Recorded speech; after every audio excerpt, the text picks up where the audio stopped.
and this was sort of serendipitous. I was looking for another bag to carry stuff around. And in the bottom of the bag that I picked out was this translation I've been looking for, which I spoke to you about.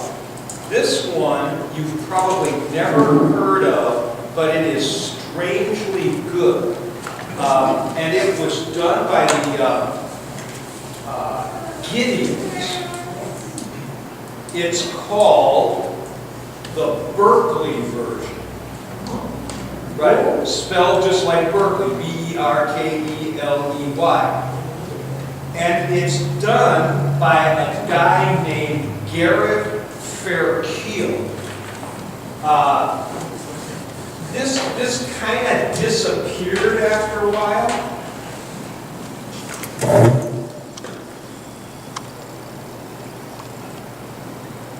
V-E-R-K-U-Y-L.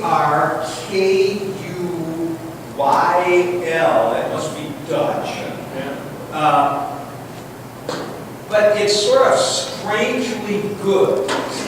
And Jim, I'm going to put you in charge of this. All right. Now, there's only a New Testament here, so if we go to the Old Testament, we can't use it.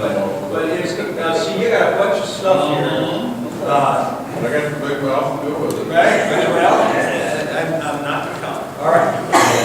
Now, before we get going, I want to thank everybody for showing up for the blowout thing yesterday. It went really well.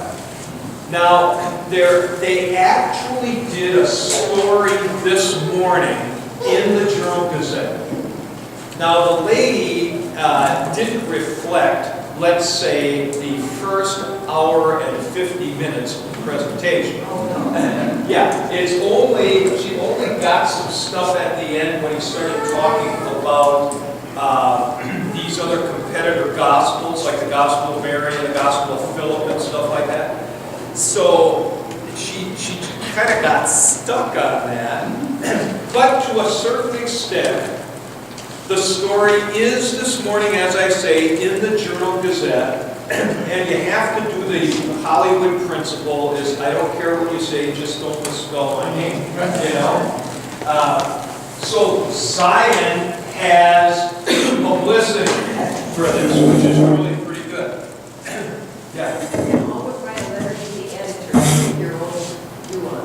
Yeah. Well, you know, I was just happy. The lady stayed the whole time. Yes. The guy came and took a picture. It was considered the deadline. You know, we didn't just have so much space. Yeah. Well, actually, it's quite a bit. It's on the first page of Metro, and it goes on the inside and everything. Wow. So, but let me just review a couple of major points that were made there, because if you read the article, she's kind of not right on this, okay? So I just want to clarify for everything. There's two really major important things you should realize from especially the end of the lecture when he was talking about competitor books for the New Testament. All right, here's the first thing. There is no evidence for those competitor books before 150 AD. Nobody quotes them. Nobody cites them in any way, refers to them, or anything. All right? Second.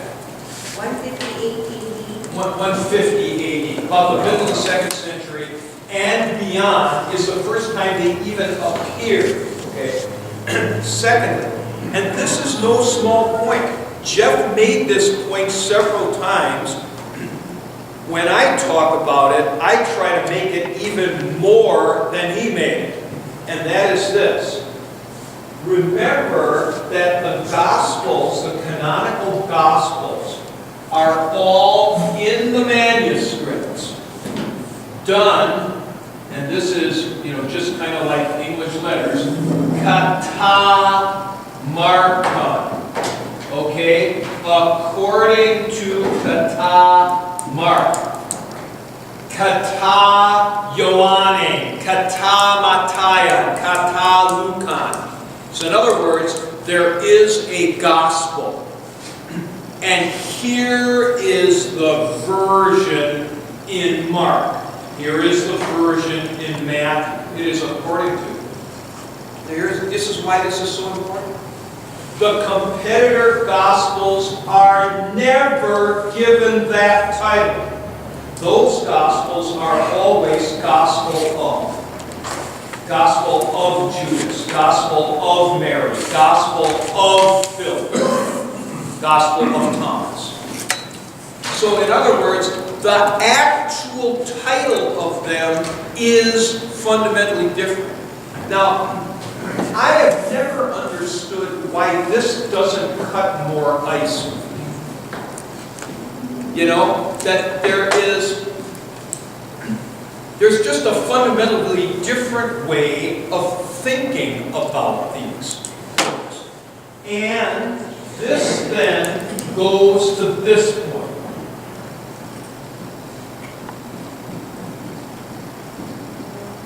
There is always a fourfold canon of the Gospels. Now, I'm stretching that a little bit because sometimes it's threefold with the synoptics. Okay, but this is close enough for government work. So, generally speaking, the Gospels circulate together. They do not circulate independently. The competitor Gospels all circulate independently. So not only is there no, what shall I call it, uniting of these other Gospels with the canonical Gospels. So you never get this. Matthew, Mark, Luke, and Philip. Matthew, Thomas, Luke, John. You never, not only do you never get that, you never get the competitor Gospels together. So you don't have a manuscript that has the Gospel of Thomas, the Gospel of Mary, and the Gospel of Philip. They always and only circulate as independent competitors to the canonical Gospels. So what you would... So, I mean, this is a huge point.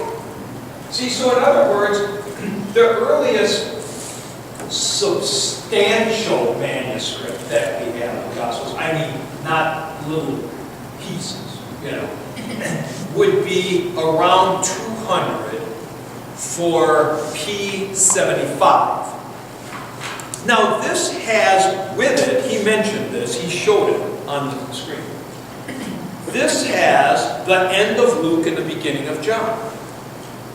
Well, this is kind of unbelievable. The manuscript has multiple Gospels, see, which is exactly the point I have on the board. These are circulating together.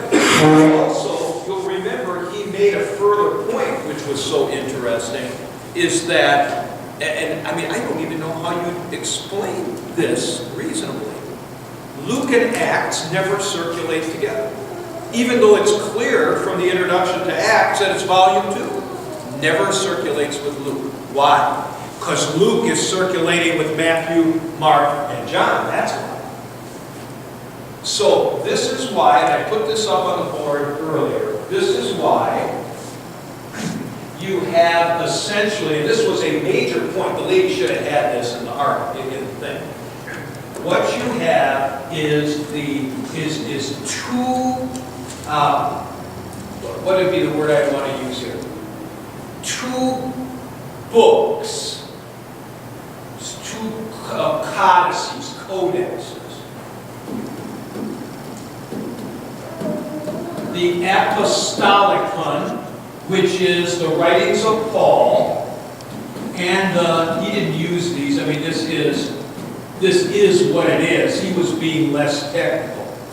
And the Megalion, you can see the word mega, like megaton, the big book. That's the book of the four Gospels. So these essentially circulate together. And remember what he said, in terms of the actual physical production, the amount of stuff you can put in a papyrus codex is essentially only as much as the four Gospels or as much as the epistles of Paul. So in other words, the technology partly impacts this. See? Now, later on, he he said this, but he did make a big point of it. Later on, they start using vellum. Vellum is animal skins. And they start using the vellum in the codex format.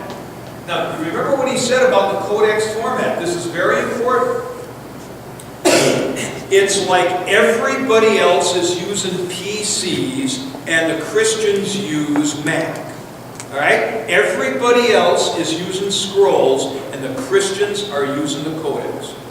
And finally, for some reason, the codex basically drives the the scrolls out of business.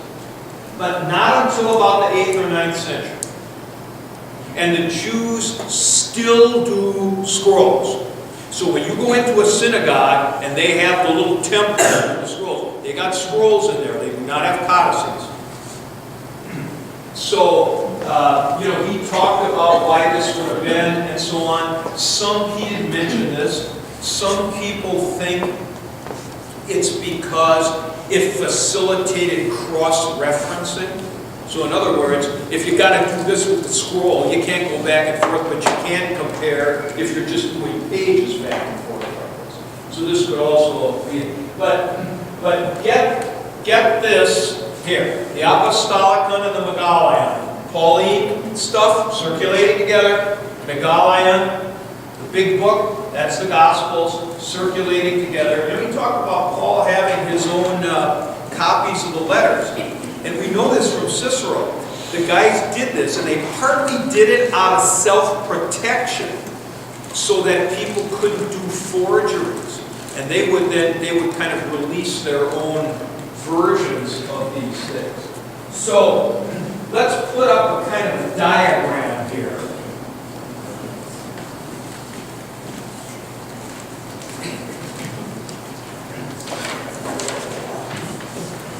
This is sort of the way it works for the New Testament. You have the Megalion, the Apostolicon, which provide the center of the New Testament canon. Surrounding this circulates the other books. And essentially, you're going to have Acts, 1 Peter, 1 John will be the nearer circulators. Okay? And this, in traditional terms, we call the Homologumena, which are the books about which everybody homo said the same thing. Those were always and everywhere approved. The last of the three that I put on the top of that, the circle there, basically do circulate apart though, separate. Now it's around this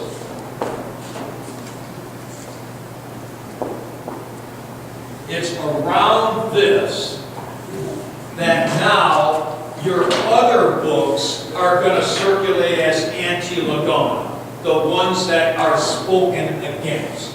So what are you going to have here? You're going to have Hebrews. You're going to have James. 2 Peter. 2nd and 3rd John. Jude, Revelation. And these are always understood as, let's say, of dependent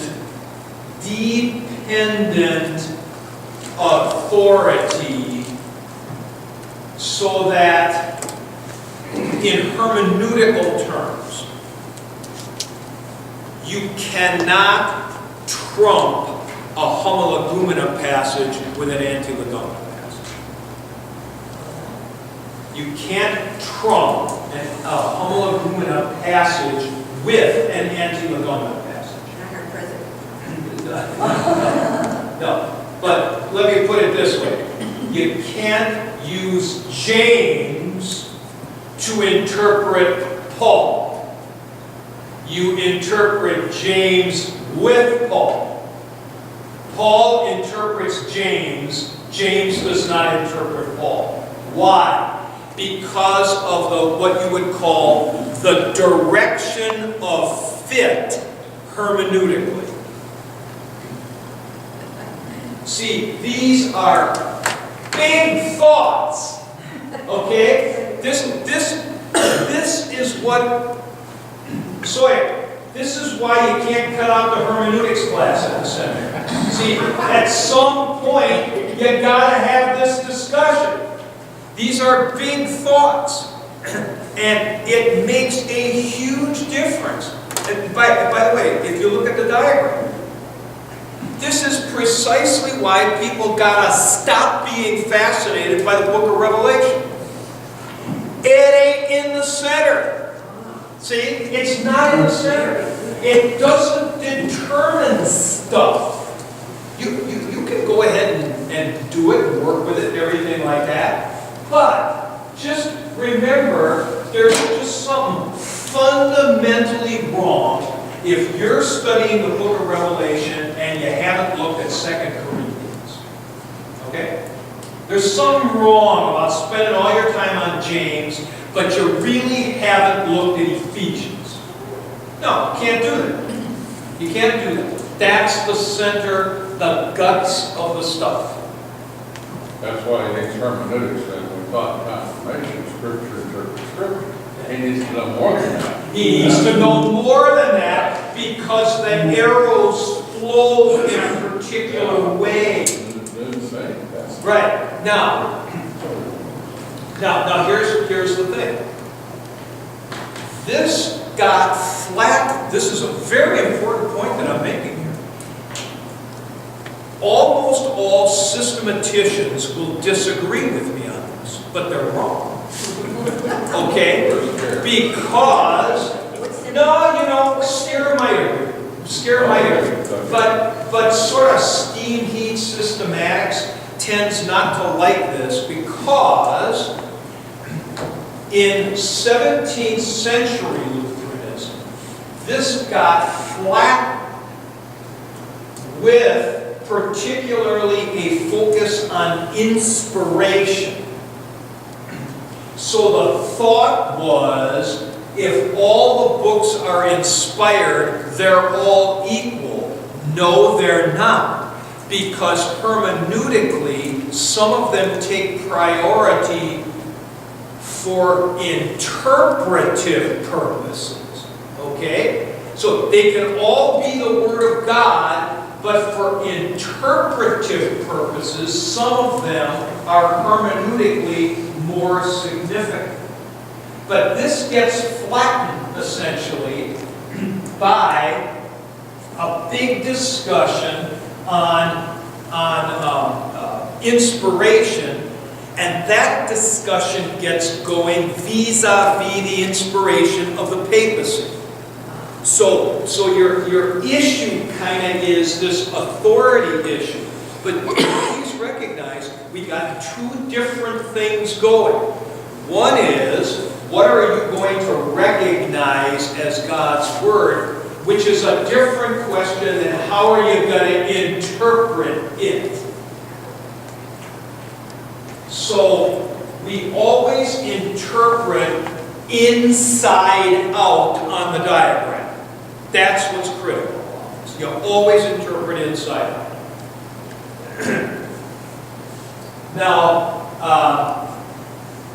Now you've got this, what I have on the board. Now I have no other, Marge would probably not like it if I start writing on the walls. But if I'm writing on the walls here, this is where the Gospel of Thomas is.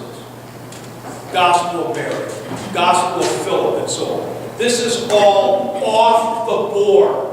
Left field. It's left field. It's just kind of not on the board. It's interesting stuff, but it's not on the board. Now, how did all of this happen? Jeff didn't really talk about this. But how did all that happen? Kurt Aland, who's a big text criticism guy and early scholar of early church and so on, put it like this. He said that the books of the New Testament, and here, listen to the phrase, impressed themselves upon the church. So the church recognized. Now you notice the verb I'm using. I'm not using the verb determined. I'm not using the verb elected. The church recognized that in these writings was the apostolic witness. So in other words, Paul says in 2 Thessalonians 2, don't you remember that when I was with you, I told you these things? This is a really important text. Don't you remember that when I was with you, I told you these things? Now, what does that mean? Number one, Paul preached, and his preaching and his writing were congruent. If that's so, then the people who received the preaching of the apostles recognize that identical voice in the written documents. And what they didn't recognize is something out of left field. See? So they said, oh yeah, well that's Paul's writing. And that's what he told us when he was there. So that then authoritatively establishes those books as the center of the apostolic preaching. This is one of the reasons why amongst the Gospels, Matthew and John have always had a kind of primus inter pares thing, first among equals, because they're written by actual apostles, as opposed to the people who are recording and passing on the apostolic voice, namely Mark and Luke. Okay? So Luke, representing Pauline theology, Mark representing Peter. And the early testimonies say that they do that exactly. In other words, that they are actually reflecting that. So what I'd like you to do, and I know a lot of you are taking notes, I'd like you to put this down. So what is critical then is not so much the issue of inspiration, but the issue of apostolicity. The trouble with the stuff like the Gospel of Mary, the Gospel of Thomas, and so on, is it's not apostolic. The church did not recognize the apostolic voice in that. They knew what the preaching was, and it wasn't there. See, so in other words, again, you're interpreting inside out. You're interpreting on the basis you heard the preachment, now you recognize the letters, and you say, yup, that's Paul. Somebody else is pulling something off, and we don't recognize it. Ex post facto. After the fact. Ex post facto. We can talk about inspiration. But it is not that the church was looking for inspired writings. They thought lots of stuff was inspired. It's not a matter if it's inspired, it's a matter, is it the apostolic voice? That's why in 1 John 1, John says this. Let's go to that. Look at 1 John 1. A very interesting and sneaky good passage. There are lots of sneaky good passages.